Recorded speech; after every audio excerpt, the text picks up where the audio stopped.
Going global, Kings, Pacers to play first ever NBA games in India next preseason. The NBA is a global brand, the highest level of basketball played anywhere on the globe. The NBA owners see growth potential in that, read, dollar, and so the NBA has made a conscious push into China, Europe, Mexico and other markets around the globe, often bringing preseason games to those countries, or, in Mexico City, regular season games. Now add India to the list.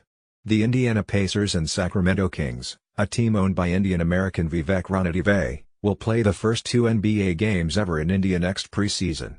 The games will be played October 4th and 5th at the NSCI Dome in Mumbai. The Sacramento Kings are proud to be playing in the first NBA games ever held in India, Ranadive said. As an Indian American, it is an honor to help bring this historic moment to the country where I was raised.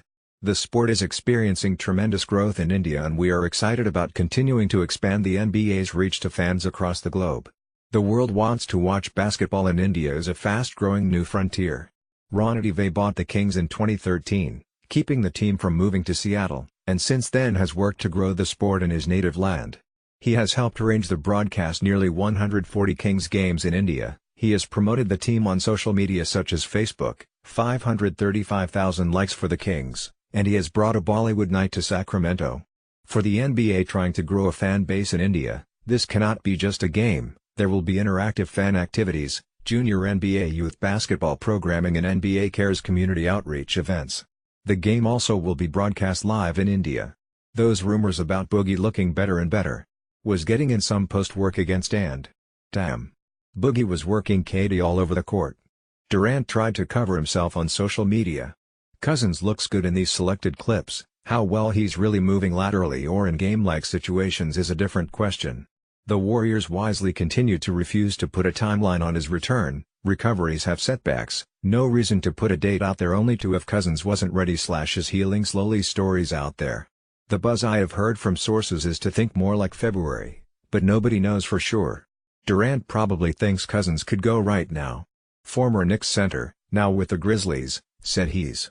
That apparently wasn't a revelation to the Knicks. Noah's partying was well known and young players, including fellow Frenchmen, were told not to go out with him, according to a source. The Knicks showed what they thought of Noah. They last season and waived him this fall, eating the remaining $37,825,000 on his contract. Ousting Noah was probably best for the rebuilding team's culture. But I still think New York. With his remaining salary stretched over 5 years, the Knicks lost the flexibility to pay him off completely over the next 2 years. They lost the flexibility to trade him and get his salary removed from their books entirely. He's locked in at an unmovable $18,530,000 this season and $6,431,667 each of the following 3 years. New York can't yet know which structure would have been optimal. The Knicks could have kept Noah rostered until next offseason and explored keeping him away from the team, as they did last year. Maybe he would have taken a buyout, which could have made waiving him this year a sound decision. But the Knicks just wanted him gone. This shows some of the reason why. Was brought in to be part of the Bucks' 5-out offense and he has done that. He has taken 43% of his shots from 3 this season, hitting 35.9% of them. He's giving the Bucks about 20 solid, veteran minutes a night. But he won't be giving them minutes for a little while. Ilyasova suffered a fractured nose in practice last Sunday and has surgery to repair it Friday, the team has announced. Ilyasova is out indefinitely. Whenever he does return, expect him to be in a mask for a little while. Look for him to get some extra run while Ilyasova is out.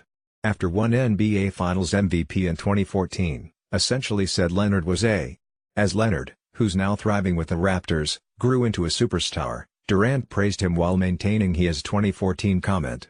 That could complicate matters for a team like the Clippers, who plan to pursue both and in free agency next summer. I was talking to somebody about that, somebody who knows Kawhi. And I'm just going to give it the qualifier here that, who really knows Kawhi? I mean, very few, very, very few people. Certainly I'm not saying that this is some sort of insight that is dazzling. But, from what I understand, when Kawhi heard that quote, that he was a system player, that it ed him off and that's one of the things that you carry with him. The odds were against a team getting both Leonard and Durant next summer, anyway. The odds are always against two superstars pairing up. But I doubt Durant's remark 5 years prior would stop Leonard if he wanted to play with Durant otherwise. It's such an easy thing to get over. People get over far bigger conflicts to achieve bigger goals all the time. A team with Leonard and Durant would instantly become a championship contender. That said, as Windhorst pointed out, who really knows with Leonard? He's so private. It's tough to get a read on him. Maybe this has stuck with him. If so, the ramifications could be league-altering.